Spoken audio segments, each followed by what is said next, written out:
Right, continuing with the recruitment of units from their base. These trucks and armored vehicles can be trained, but in addition to needing a special forces member to train, you also need some captured armored vehicles or trucks from SWAPO. And this happens when the SADF destroys a SWAPO base. These numbers will climb 1, 2, 3, 4, and when you've got the requisite number, or just at least one number of each, plus a trainer in the base, you can start training trucks and armored vehicles for UNITA, which makes them a bit more formidable.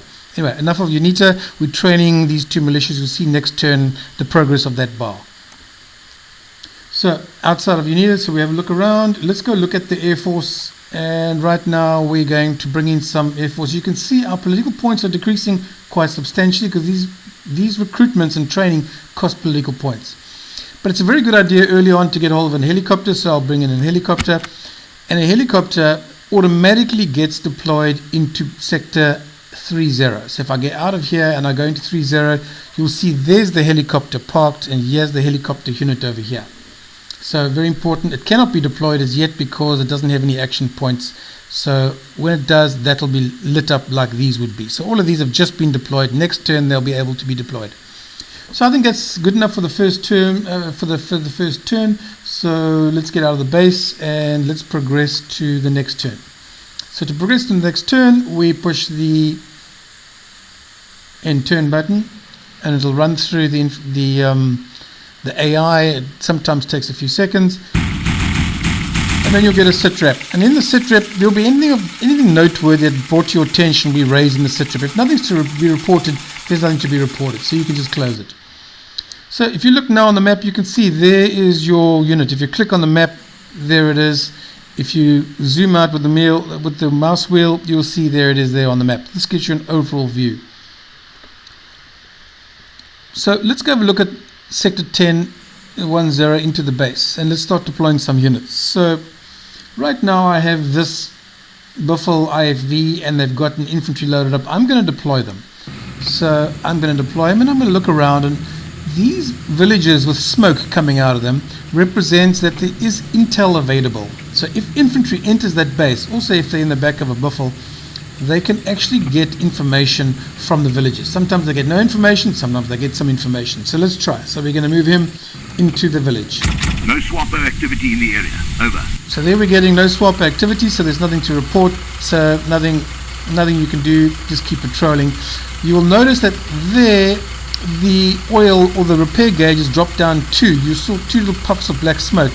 It's a random generated issue, but as the vehicle gets used, the maintenance will drop and you will have to repair it at some stage.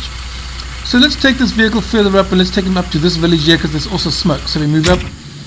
Now he runs out of action points, so what we can do is drop the infantry off. How we do that is we click on the vehicle, and then we click on this particular slot, which is the infantry in the cargo slot, and then it'll show you where you can deploy the infantry. I'm going to put the infantry over there. Right, so then the infantry, now if I click on the infantry, you will see they've got these action points to move. They've had 1 month of deployment, so let's move him into the village, and he'll get there next turn, so we can lead him back into the base. All right, we've got an engineer, so let's deploy the engineer out, and let's have a look and think. I think maybe if we deploy a clinic there, we might be able to get coverage on these 4. Let's have a look. So we go there and we go deploy clinic, and it shows us the range of the clinic, and that's only going to get 2 of them, so that's not a good idea. So maybe we come down here and try again. Oh no, it's only going to get 2, so it's not really effective to deploy a clinic unless you get 3, at least 3 bases, 3 villages into the radius. So I think what we're going to do with this guy instead is we're going to send him in to build roads. Okay, the next turn he'll move, it's fine. So back into the base, you'll see there's no star here on this particular base because all units in that base have been moved. There's a star here because there's units in there that need to be moved. So I can click on that, I can go into the base, and here I am now in sector 20. So let's deploy the infantry first. So let's take the infantry out. When the infantry moves along a road, you'll see they automatically minesweep. And if they do come across a mine, they'll defuse it, and you'll score quite a lot of political points because it's quite a big victory to find it. So looking here, this is an excellent location to put something for to put a clinic. So if we go back to the base, and we go into this base and we deploy the engineer, I think if we put him somewhere here, he'll be able to cover quite a few of those villages. An excellent place for to place a clinic. So let's get that vehicle on the move, and you'll see it'll run out of points, but there it is, and that's the vehicle. Now we've got a truck. So if we look around and we look at the villages, because really all the villages are really concentrated to the east in Sector 20. So we're going to probably have to build a base here at some point as well. But in the meantime, what we can do is we can take food aid into a village, which helps the hearts and minds in that village. So to do that, we load food. Now when you load 4 food items, you'll see a blue United Nations symbol comes up, which means that can now be dropped off as UN aid. It needs 4 rations to form 1 pallet of UN aid. I'm also going to put some fuel on this truck, because it's always useful to use this truck to refuel other vehicles out in the field. So I click the deploy button and I move him towards the village. You'll notice here he doesn't follow the road because this is the border, and these guys are in Sector 20, which means they can only operate inside Sector 20. They can't cross into Angola.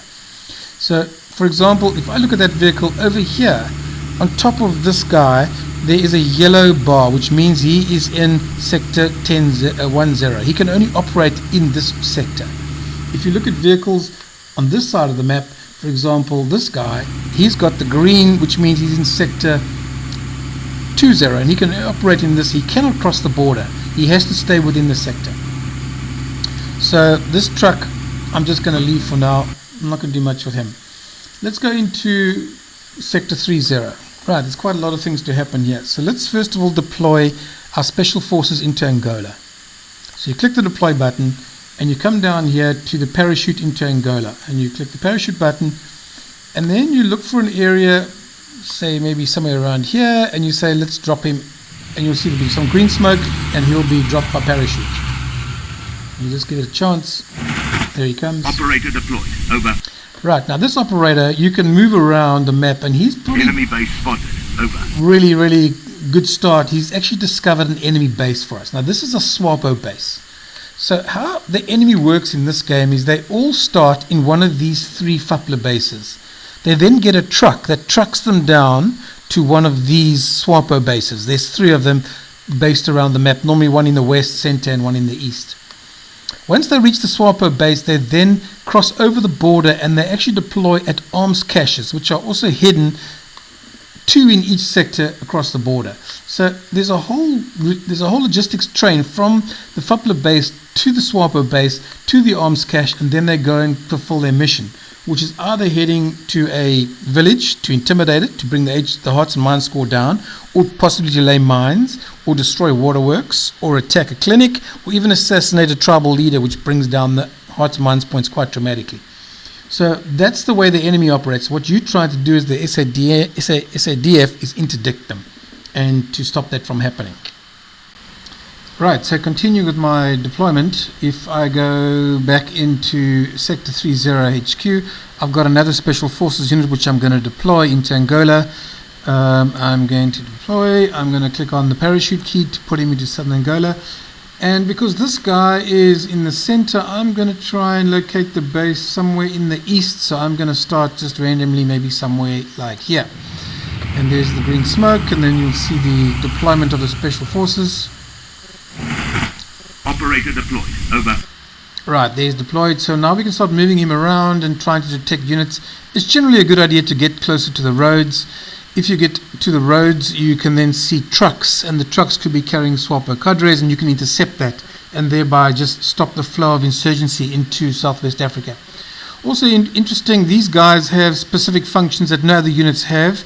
They can call in airstrikes, they can call in a recon aircraft as well, and they can parachute. So they're pretty good. They also are not detected by the enemy as opposed to other units, but they also can't attack other enemies. So a very versatile unit. They also have in their deployment bar over here, they can operate inside Angola for 12 turns. If they are still inside Angola on the 12th turn, they'll be captured. So it's quite important to extract them before their 12th turn. You will get a message in the sitrep warning you to extract them from Angola. Right, so if we now click to the strategic map, you'll see now this has been updated, and this gives you an overall picture of what's going on over the battlefield. There's your 2 special forces units. Go back out again. So it gives you a kind of an overall view, and you can zoom in, zoom around, and really just get a feel for what's going on. Right, so continuing with our deployments, if we go back into base 3.0, we've got a helicopter. Right, so let's have a look.